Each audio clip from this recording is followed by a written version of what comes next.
Bismillahirrahmanirrahim. Assalamu alaikum cadets. I hope you all are fine.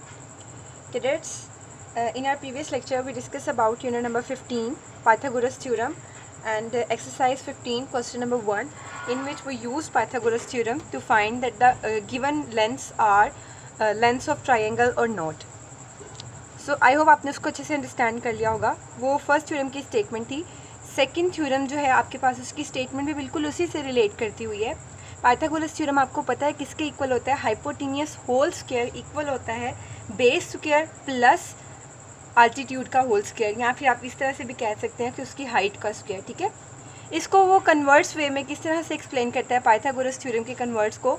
If the square of one side, किसी भी एक side का square, ये एक साइड है, इसका square of a triangle is equal, वो इक्वल हो to the sum of squares of other two sides, then the triangle is called the right angle triangle. Suppose करें आपके पास एक राइट एंगल ट्राइंगल है इस तरह से. ठीक है, आपको नहीं पता इसमें से, आप सपोज कर लें कि आपको इसकी 3 लेंथ्स गिवन है. ट्राइंगल बनी हुई नहीं है, 3 लेंथ्स गिवन है ए बी सी. अब आपको नहीं पता कि कौन सी हाइपोटेन्यूस होगी, कौन सी बेस होगी, कौन सी अल्टीट्यूड होगी. बेसिकली तो मैं आपको बता चुकी हूँ कि जो सबसे बड़ी लेंथ होगी वो आपके पास हाइपोटेन्यूस की लेंथ होगी. आप क्या करोगे, तीनों लेंथ्स का स्क्वायर लो, ए का, बी का और सी का, तीनों का अलग अलग स्क्वायर लो. और अगर कोई भी ऐसी कंडीशन बन जाए जिसमें एक लेंथ का जो स्क्वायर है वो इक्वल आ जाए अदर लेंथ्स के स्क्वायर के सम के, मतलब अगर इसका सी है, ये ए है और ये बी है, एक लेंथ का स्क्वायर, इसका स्क्वायर सी स्क्वायर इक्वल आ जाए इस बेस के स्क्वायर के प्लस अल्टीट्यूड स्क्वायर के, तो ये आपके पास क्या बन जाएगा? पाइथागोरस थ्योरम बन जाएगा. हाइपोटेन्यूस स्क्वायर इक्वल हो जाएगा base square plus altitude square के. तो ये सेटिस्फाई हो गया. तो ये कौन सी ट्राइंगल होगी? राइट एंगल ट्राइंगल होगी. ये उसी थ्योरम का थोड़ा सा कन्वर्ट उसने चेंज करके स्टेटमेंट को एक्सप्लेन पाइथागोरस थ्योरम को ही किया. ठीक है, आज हम लोगों ने एक्सरसाइज 15 के नेक्स्ट क्वेश्चंस करने हैं. बहुत इजी हैं, जस्ट आपको इतना माइंड में रखना है कि पाइथागोरस थ्योरम को अप्लाई कैसे करते हैं. वेरीफाई दैट, ये 3 लेंथ्स गिवन है, ये पूरी एक लेंथ है A square plus B square, फिर कोमा डाल के ये A square minus B square next length है, एंड 2ab ये थर्ड लेंथ है.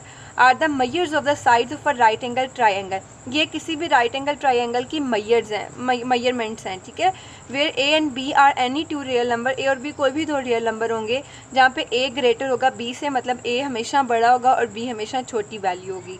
तो आपको पता है जब छोटी भी वैल्यू हो, नेगेटिव भी हो, तो जब आप उसके ऊपर स्क्वायर अप्लाई कर देते हैं तो वो हमेशा पॉजिटिव हो जाती है. अब इसमें हमें कैसे पता चलेगा हाइपोटेन्यूस कौन सा है, अल्टीट्यूड कौन सा है, बेस कौन सा है, वो मैं आपको डिस्कस करके बताती हूँ. ओके कैडेट्स, हमारे पास एक्सरसाइज 15 का मैंने क्वेश्चन नंबर 2 लिखा है. क्वेश्चन नंबर 1 आई होप आप लोगों ने कंप्लीट कर लिया होगा. बहुत इजी था, उसमें जस्ट आपने वेरीफाई करना था. जो सबसे बड़ी लेंथ थी वो हाइपोटेन्यूस होती है. हाइपोटेन्यूस का स्क्वायर इक्वल हो बेस स्क्वायर प्लस अल्टीट्यूड के होल स्क्वायर के. एक लेंथ का स्क्वायर किसी भी 2 लेंथ के स्क्वायर के सम के इक्वल आ जाए तो वो पाइथागोरस थ्योरम होता है. और जिसपे पाइथागोरस थ्योरम सेटिस्फाई कर जाए वो कौन सी ट्राइंगल होती है? वो राइट एंगल ट्राइंगल होती है. ठीक है, राइट एंगल ट्राइंगल होती है इस तरह से. ठीक है, तो क्वेश्चन नंबर 2 में उसने हमें 3 लेंथ्स दी हैं. पहली लेंथ है ये वाली ए स्क्वायर प्लस बी स्क्वायर, दूसरी ये वाली और तीसरी ये. अब इसमें सबसे बड़ी कौन सी होगी? जनरली जब देखूं तो मुझे क्लियरली पता चल रहा है ये सब्ट्रैक्ट हो रही है, ये छोटी लेंथ होगी. इसमें ए और बी का प्रोडक्ट हो रहा है, ये पॉजिटिव तो होगी, मतलब बड़ी तो होगी लेकिन बहुत ज़्यादा नहीं होगी.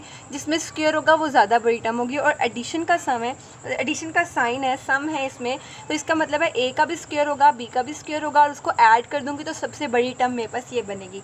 तो मैंने आपको बताया था राइट एंगल ट्राइंगल में जो सबसे बड़ी टर्म होती है कैडेट्स, वो आपके पास कौन सी होती है? हाइपोटेन्यूस होती है. इसका क्लियरली मतलब है कि ये मेरे पास हाइपोटेन्यूस की लेंथ है A square plus B square. ये मैंने आपको इसीलिए समझाया था ताकि जब आप क्वेश्चंस करें तो आपको अच्छे से समझ आ जाए.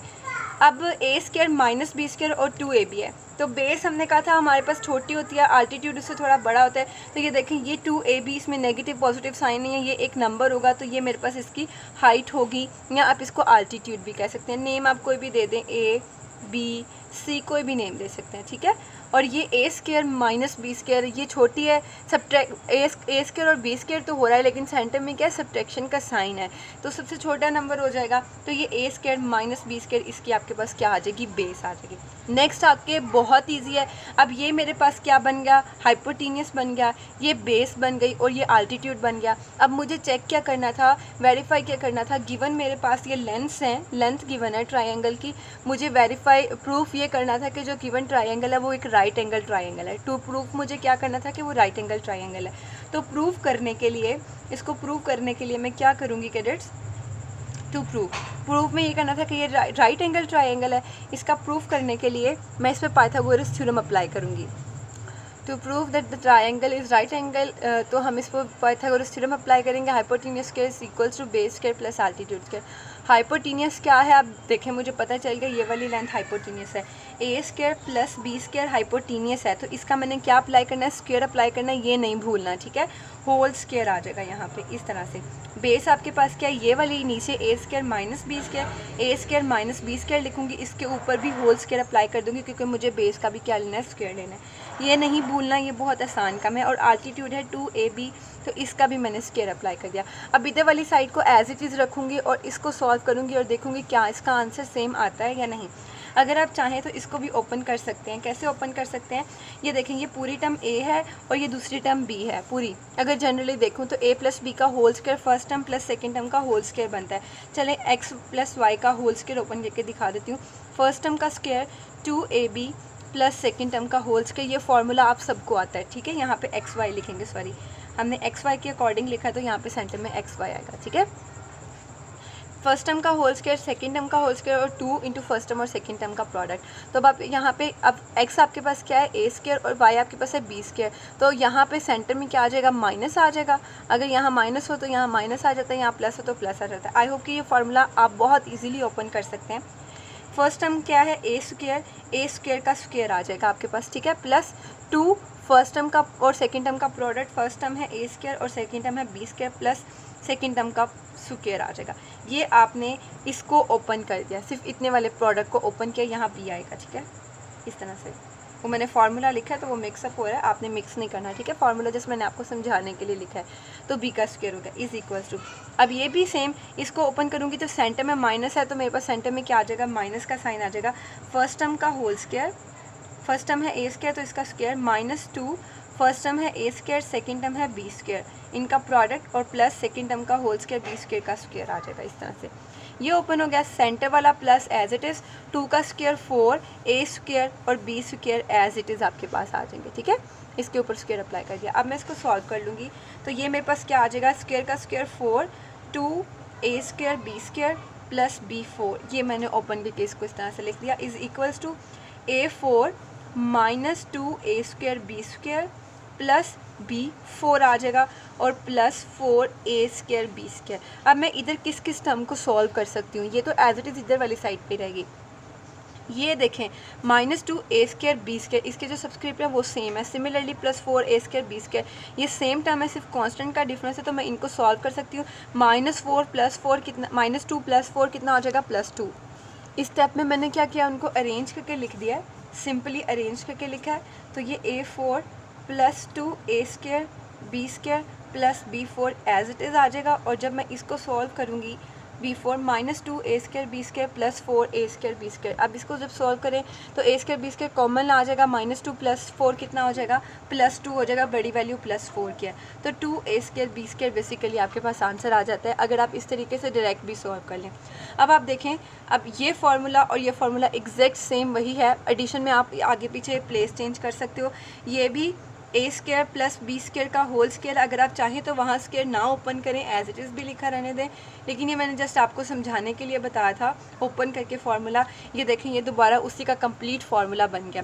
पहली टर्म का होल स्क्वायर ए स्क्वायर का स्क्वायर a4, दूसरी टर्म का स्क्वायर बी स्क्वायर का स्क्वायर b4 आ जाएगा।